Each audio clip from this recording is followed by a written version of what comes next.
जिंदगी में ना अक्सर हम आसपास की चीजों को देखते हैं। जैसे एक आम सी कुर्सी हो गई, या आसमान में चमकते हुए तारे, या यहाँ तक कि खुद इंसान का वजूद। सही बात है। और अगर ध्यान दिया जाए ना, तो सदियों से इन चीजों को समझने के दो बिल्कुल अलग नजरिए रहे हैं। एक तरफ थियज्म है, यानी परंपरागत आस्तिकता। राइट, जहाँ लोग एक सुप्रीम पावर को मानते हैं। हाँ, एग्जैक्टली। ये मानना कि किसी एक ईश्वर ने इस ब्रह्मांड को बनाया है, जैसे जैसे एक बड़ी कुर्सी बनाता है ना, और वो ईश्वर इस ब्रह्मांड से बिल्कुल अलग, उसके बाहर कहीं बैठा है। बिल्कुल। और उसके ठीक विपरीत एक दूसरी सोच भी है, जिसे हम पैंथीइज्म या सर्वेश्वरवाद कहते हैं। हाँ, जिनका मानना है कि ये पूरा का पूरा ब्रह्मांड ही अपने आप में ईश्वर है। कोई बाहर नहीं बैठा है, जो कुछ है सब यही है। और सदियों से लगता था कि ये दोनों दर्शन एक दूसरे के बिल्कुल खिलाफ है, जैसे आग और पानी। है ना? हमेशा ही माना जाता था कि थीइज्म और पैंथीइज्म को भी मिल नहीं सकते। लेकिन तब क्या हो, जब एक सटीक तार्किक ढांचा इन दोनों के बीच की पूरी दीवार को ही गिरा दे।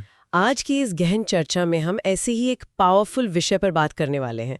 टी रायन बैरली का एक एकेडमिक फिलॉसफी पेपर सामने आया है, जिसका टाइटल है if God is existence the universe is God. Right. बिल्कुल। और आज की हमारी इस गहन चर्चा का मेन मिशन यही है कि हम उस तार्किक पुल को समझें जो थियज्म और पैंथीइज्म को आपस में जोड़ता है। और मुझे ये पेपर इसलिए इतना अनोखा लगा ना, क्योंकि ये किसी रिलीजन का पक्ष नहीं ले रहा। सही कहा, ये प्योरली लॉजिक और तर्क पर आधारित है। हाँ, और ये शुरू थीस्ट विश्वासों से होता है, पर इसका एंड एक पैंथीज निष्कर्ष पर होता है। ये वाकई बहुत दिलचस्प है। करते हैं। ये बात तो है। ये पेपर हवाई बातें नहीं करता। यहाँ जो सबसे रोचक बात है ना, वो ये है कि ये अल्टीमेट सोर्सहुड यानी मूल स्रोत होने के कॉन्सेप्ट का यूज करता है। इस ढांचे से लॉजिकली साबित किया जा सकता है कि जिस मूल स्रोत को थीस्ट ईश्वर मानते हैं और जो हमारा ये मूल अस्तित्व है, वो दरअसल एक ही है।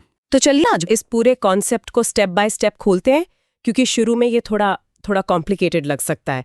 पेपर इस पूरी चर्चा को लॉजिकल प्रेमिसेस में बांट देता है। हाँ, इसका पहला हिस्सा, जिसे हम प्रेमिसेस 1 और 2 कह सकते हैं। ठीक है, तो पहले प्रेमिस से शुरू करते हैं जो थियस्ट्स मानते हैं।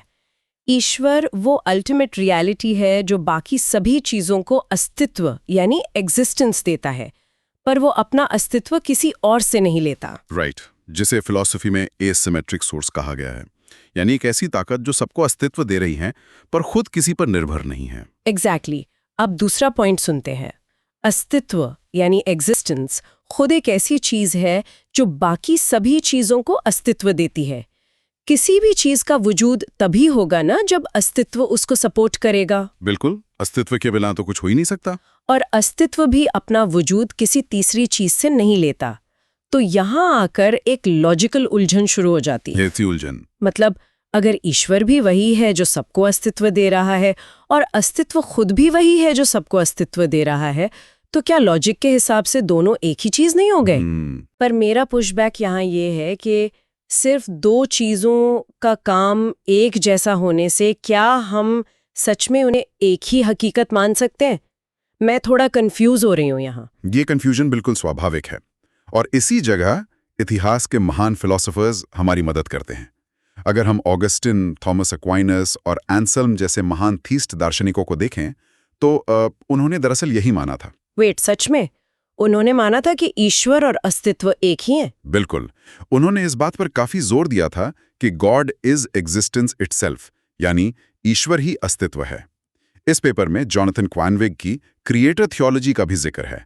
वो समझाते हैं कि ईश्वर का मूल स्वरूप ही यही है कि वो हर चीज का अल्टीमेट सोर्स है। अच्छा, तो अगर इसको थोड़ा मैथ या लॉजिक के नजरिए से देखूं, अगर ए जो ईश्वर है सबका स्रोत है और किसी पर निर्भर नहीं है, और बी जो अस्तित्व है वो भी सबका स्रोत है और किसी पर निर्भर नहीं है, तो क्योंकि अल्टीमेट सोर्स तो एक ही हो सकता है ना? एग्जैक्टली। डिडक्शन यही कहता है कि ए और बी बराबर हैं, यानी ईश्वर और अस्तित्व को अलग नहीं किया जा सकता, दोनों 100% एक ही हैं। ओके, चलिए इसको थोड़ा और अनपैक करते हैं। लॉजिक तो मेरी समझने आ गया, पर ना मुझे एक अलग तरह का डाउट हो रहा है। हाँ, बताइए। अगर मैं थियज्म के नजरिए से सोचूं कि ईश्वर सबको अस्तित्व देता है, तो उसके देने का तरीका क्या है?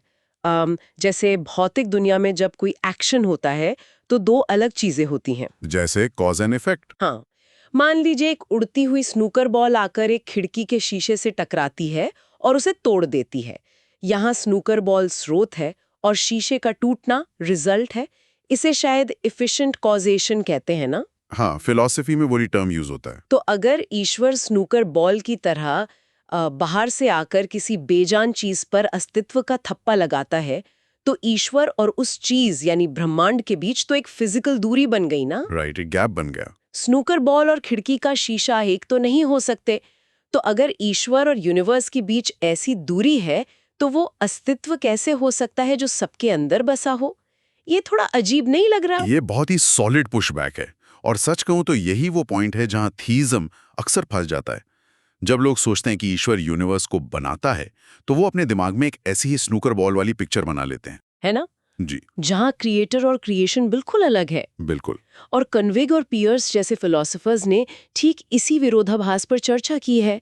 उनका कहना है कि अगर हम सृजन को भौतिक टक्कर जैसा समझेंगे, तो ईश्वर अस्तित्व हो ही नहीं सकता। तो पेपर इस प्रॉब्लम को कैसे सॉल्व करता है? बायरली का पेपर इस स्नूकर बॉल एनालॉजी को पूरी तरह रिजेक्ट कर देता है। वो कहते हैं कि अस्तित्व का कॉजेशन आम भौतिक टक्कर जैसा नहीं होता।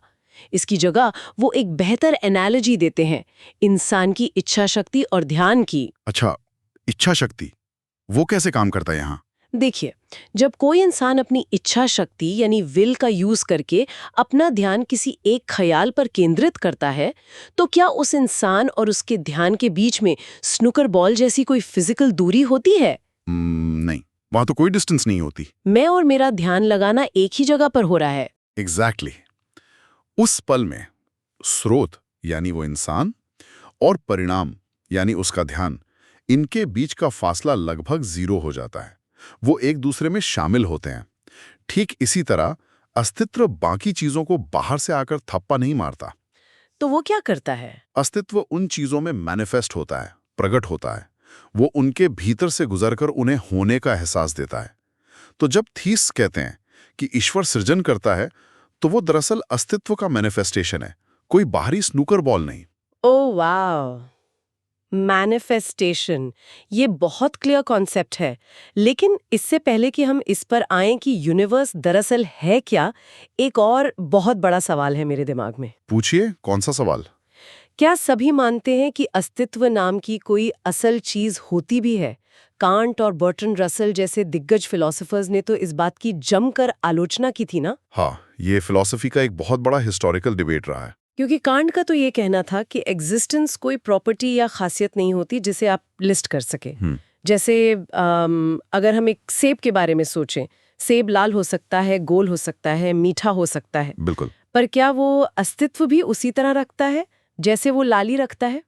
अगर अस्तित्व कोई असल चीज ही नहीं है, बल्कि सिर्फ एक एम्प्टी कॉन्सेप्ट है, तो फिर हम ईश्वर को अस्तित्व कैसे मान सकते हैं? ये ऑब्जेक्शन एड्रेस करना बहुत जरूरी है। कांट की आलोचना बहुत बेसिक लॉजिक पर आधारित थी।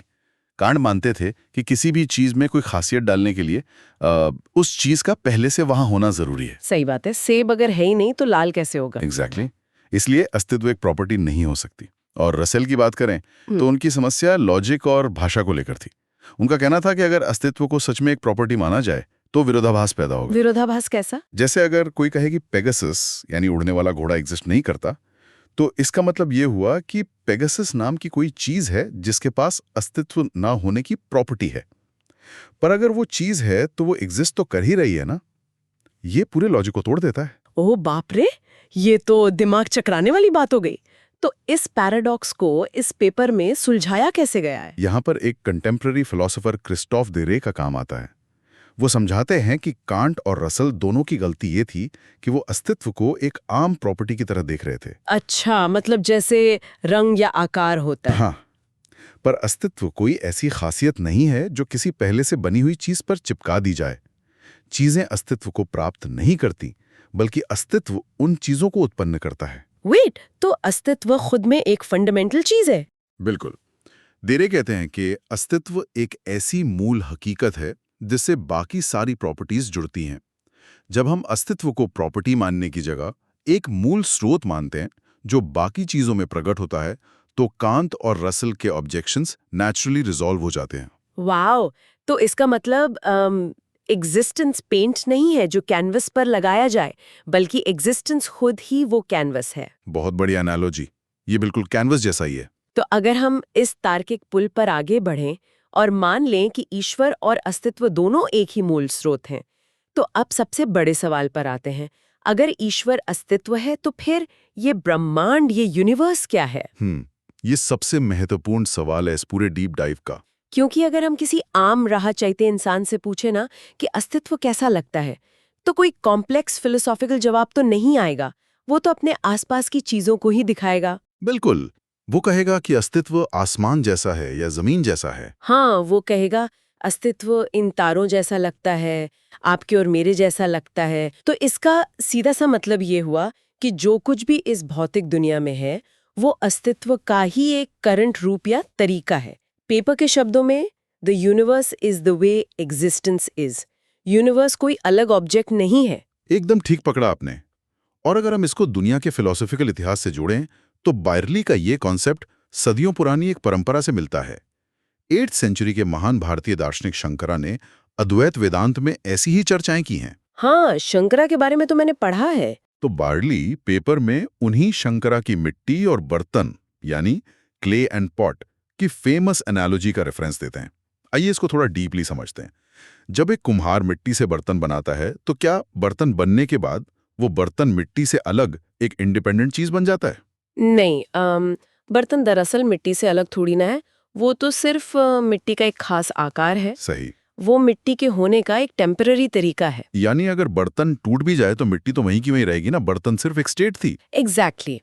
उसी तरह ये पूरा ब्रह्मांड, अल्टीमेट रियलिटी जिसे शंकरा ब्रह्मंड कहते हैं और जो इस पेपर में अस्तित्व है, उस पर पूरी तरह आश्रित है। ब्रह्मांड उस अस्तित्व से अलग नहीं है। ये सिर्फ उस अस्तित्व का ही प्रगटीकरण है या मैनिफेस्टेशन है। पेपर में है सीटेड सोक्रेटिस, यानी बैठा हुआ सोक्रेटिस। हाँ, ये मॉडर्न माइंड के लिए बहुत अच्छी एनालॉजी है। सोचे कि महान दार्शनिक सोक्रेटिस खड़े हैं, चल रहे हैं और फिर एक कुर्सी पर आकर बैठ जाते हैं। तो जब वो कुर्सी पर बैठे तो वो बैठा हुआ सोक्रेटिस बन गए। राइट।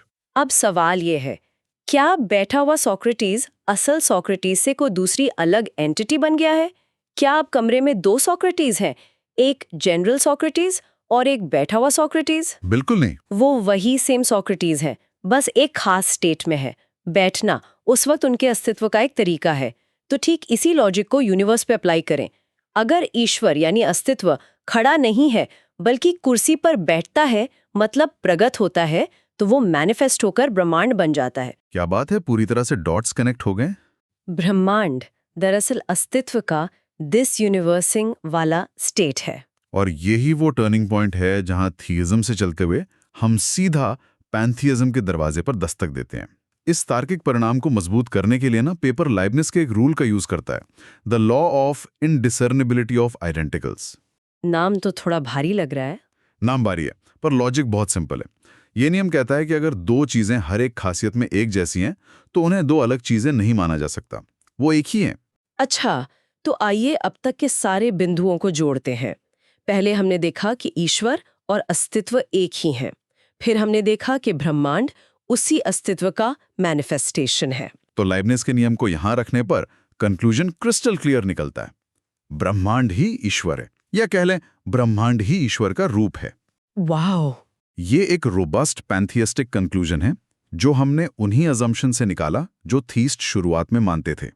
सदियों पहले बारूच स्पिनोजा और शंकरा जैसे थिंकर्स भी यही मानते थे कि ईश्वर और इस रियलिटी को अलग करना तार्किक रूप से संभव ही नहीं है। तो इन सब का प्रैक्टिकल टर्म्स में आखिर मतलब क्या निकलता है? क्योंकि यहाँ आकर मुझे एक बहुत शार्प पुशबैक महसूस हो रहा है। बोलिए, क्या पुशबैक है? अगर यूनिवर्स और गॉड एक ही हैं, जैसे बैठा हुआ सोक्रेटिस और सोक्रेटिस एक ही हैं, तो क्या इसका मतलब ये है कि ये पूरा फिजिकल ब्रह्मांड ईश्वर का भौतिक शरीर है? क्योंकि अगर सोक्रेटिस को बैठना है तो उसके पास एक सॉलिड फिजिकल बॉडी होनी चाहिए ना, कुर्सी को टच करने के लिए। लॉजिकल सवाल है। बिना बॉडी के कोई बैठेगा कैसे? तो अगर यूनिवर्स ही ईश्वर का स्टेट है, तो क्या ईश्वर फिजिकल हो गया? क्या हम पैंथीइज्म की तरफ मुड़ रहे हैं जहां यूनिवर्स को ईश्वर की बॉडी माना जाता है? ये पुशबैक आना काफी लाजमी था, पर बाइवली का पेपर कहता है कि हमें जरूरी नहीं कि ब्रह्मांड को ईश्वर का भौतिक शरीर ही मानना पड़े। बाइवली इसके लिए 2 बहुत इंटरेस्टिंग एनालॉजीज देते हैं। कौन सी? पहली है रोबोट सोक्रेटिस। मान लीजिए कि सोक्रेटिस एक रोबोट है, उसके पास बोन्स वाली ऑर्गेनिक बॉडी नहीं है, सिर्फ मेटल पार्ट्स हैं, पर फिर भी उसके पास बैठने का स्टेट हो सकता है। हाँ, रोबोट बैठ तो सकता ही है। दूसरी एनालॉजी थोड़ी और डीप है, सोल सोक्रेटिस। डेकार्ट की फिलॉसफी जहां आत्मा का जिक्र होता है। आत्मा का कोई वजन या फिजिकल फॉर्म नहीं होता, पर जब वो आत्मा ध्यान लगाती है तो वो एक स्टेट में चली जाती है, ध्यान लगाती हुई आत्मा। यहां किसी बॉडी की जरूरत ही नहीं पड़ी।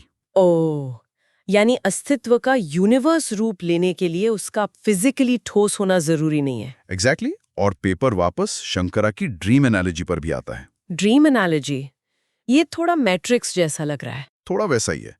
शंकरा के अनुसार जब कोई इंसान गहरी नींद में सपना देखता है तो सपने के अंदर उसे पहाड़, नदियां सब ठोस लगते हैं, पर क्या वो असल में भौतिक होते हैं? नहीं, वो तो दिमाग का खेल है। पर जिस चेतना में वो सपना चल रहा है, वो चेतना 100% असल होती है। उसी तरह ये पूरा ब्रह्मांड भी अस्तित्व का एक कॉम्प्लेक्स अपीयरेंस या आभास हो सकता है। दोनों ही सूरतों में, चाहे वो बर्तन का रूप ले या सपने का, मूल अस्तित्व सिर्फ और सिर्फ ईश्वर का ही है। ये पूरा सफर वाकई लाजवाब था। हमने उन सभी बिखरी कड़ियों को एक सॉलिड पुल में बदलते हुए देख लिया। हमने स्टार्ट किया था कि ईश्वर सबका मूल स्रोत है, फिर हम अस्तित्व पर आए और अंत में देखा कि यूनिवर्स अलग कोई मशीन नहीं है, बल्कि उसी अस्तित्व का एक स्टेट है। और फिलॉसफी के नजरिए से देखें तो इस थ्योरी की सबसे बड़ी खूबसूरती इसका न्यूट्रल होना है। ये लॉजिक के आधार पर दो ऐसी विशाल धाराओं को मिलाता है जिनके बीच हमेशा लड़ाई रही है। यहाँ ड्यूअलिज्म खत्म होने लगता है। सही कहा। तो इस गहन चर्चा को हम एक ऐसे ख्याल के साथ समाप्त करते हैं जो किसी को भी अकेलेपन से मुक्त कर सकता है। अगर ये पूरा ब्रह्मांड अस्तित्व यानी ईश्वर का ही एक रूप है, तो हमारे अस्तित्व का क्या मतलब निकलता है? बहुत गहरा सवाल है ये। पेपर कहता है एग्जिस्टेंस मैनिफेस्ट्स एज मी इन मी, यानी हर एक इंसान अस्तित्व का एक खास आकार है। तो जब लोग अगली बार आईने में देखें या रात को आसमान की तरफ देखें, तो ये ना सोचें कि हम इस अनंत ब्रह्मांड में एक छोटे से हिस्से हैं। हम खुद उस मूल स्रोत का ही एक अटूट हिस्सा है जो खुद को समझने और महसूस करने की कोशिश कर रहा है। हम इस दुनिया में पराये नहीं हैं। हम खुद अस्तित्व के होने का एक बेहतरीन तरीका है। आज की ये चर्चा यहीं पर पूर्ण होती है।